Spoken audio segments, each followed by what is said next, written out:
টেবিলটা ওরই ছিল, বিশ্বাস করো। সকাল হোক বা দুপুর, সময় কেটে যেত ভরপুর, কিন্তু টেবিলটা সবার প্রিয় হয়ে উঠল। চলো চলো দাদু ভাই। শুরু হলো বাবার হুঙ্কার। হাতে কিছু কাজ আছে, কাজটা শেষ করি তারপর। বাবা প্লিজ ওয়েট করো।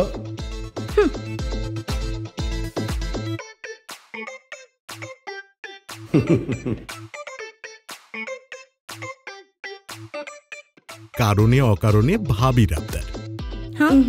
আগে বাবুর পড়া শেষ করে নেই তারপর। উফ ভাবি। Hello brothers furniture. এরপর কি? তাই তো এখন ফ্রাস্ট্রেশন পিছুই ছাড়ছে না তার। একটা সেন্টার টেবিল মানে শুধুই আসবাব নয়, ঘরে গড়ে ওঠা অনেক গল্পের স্তম্ভ, যেখানে জমে চায়ের ভাব, হাসির রেখা আর অনেকখানি শান্তি। ব্রাদার্স ফার্নিচারের Anderson centre table. Brothers, better than others.